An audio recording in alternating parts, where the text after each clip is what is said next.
Hi guys, welcome to RP couple YouTube channel. మనం ఈ వీడియోలో బెల్లం కొబ్బరి రొట్టె ఎలా తయారు చేసుకోవాలో చూడబోతున్నాం గైస్.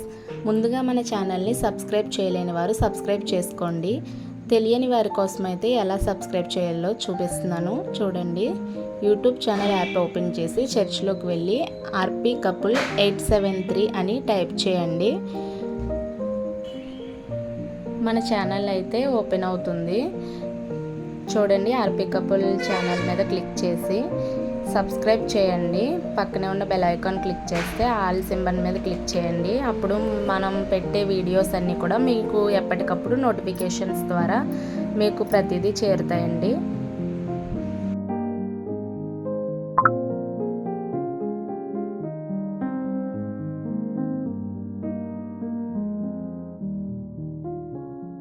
ఇప్పుడు బెల్లం కొబ్బరి రొట్టె తయారీ ప్రాసెస్ని చూద్దాం గైస్. 1/2 కప్పు పచ్చిశనగపప్పు తీసుకుని వాటర్ పోసి 2 గంటల పాటు నానబెట్టుకోవాలి. చూడండి, 2 గంటల తర్వాత అయితే బాగా నాని ఉంటుంది.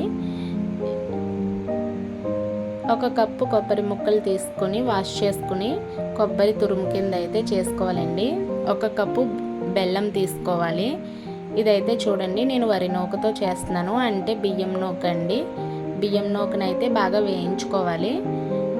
వేయించుకున్న తర్వాత దాన్ని వేరే బౌల్లోకి తీసుకోవాలి. ఇప్పుడు ప్యాన్లోకి 2 టేబుల్ స్పూన్ నెయ్యి వేసుకోవాలి. నెయ్యిలోని కొబ్బరి తురుము అయితే వేసుకొని బాగా ఫ్రై చేసుకోవాలి. బాగా ఫ్రై అయ్యాక నేను 2 కప్పుల నూక అయితే తీసుకున్నాను గైస్. అందుకనే నేను 4 కప్పుల వాటర్ అయితే యాడ్ చేస్తున్నాను. ఇందులోనే మనం ముందుగా నానబెట్టిన శనగపప్పు, 1/2 టీ స్పూన్ యాలకుల పొడి, 1/2 టీ స్పూన్ సాల్ట్, 1 కప్పు బెల్లం వేసుకుని బాగా కలుపుకోవాలి. ఇప్పుడు కొద్దిసేపు మూత పెట్టేసి వాటర్ అయితే రోల్ బాయిల్ అయిన తర్వాత మూత తీసి మనం ముందుగా వేయించి పెట్టుకున్న నూకని ఇందులో కొంచెం కొంచెం యాడ్ చేసుకుంటూ కలుపుకుంటూ వేసుకోవాలి. ఇలా మొత్తం నూకంతా వేసిన తర్వాత ఉండలు లేకుండా బాగా కలుపుకోవాలి. ఇలా కలుపుతూ 2 నిమిషాలు ఉడికిన తర్వాత గరిట సహాయంతో ఈ నూక మిశ్రమాన్ని మొత్తాన్ని కూడా ఇలా ప్రెస్ చేసుకోవాలి. తర్వాత అంచుల్ని నెయ్యి వేసుకోవాలండి. ఇలా వేయడం వల్ల మనకి రొట్టె అనేది మాడకుండా ఉంటుంది. అలాగే మనం ఉడికిన తర్వాత చాలా ఈజీగా వస్తుందండి. ఇలా ఒక 10 నిమిషాలు సిమ్లో పెట్టిన తర్వాత చూడండి, మనకి రొట్టె అనేది రెడీ అయిపోయింది. ఇప్పుడు రొట్టె చల్లారిన తర్వాత షాక్తో ఇలా అంచులను అయితే ఖాళీ చేసుకోవాలండి. అప్పుడు ఒక ప్లేట్లోకి పెట్టి మనం టర్న్ చేసుకుంటే రొట్టె అనేది చాలా ఈజీగా వస్తుంది. మా పిల్లలైతే రొట్టె చల్లారే టైం కూడా ఇవ్వలేదండి, వేడిగా ఉండగానే కట్ చేయించారు.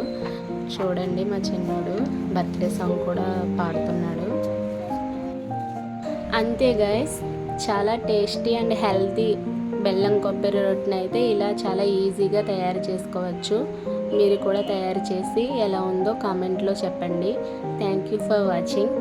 Please like, share, subscribe my YouTube channel.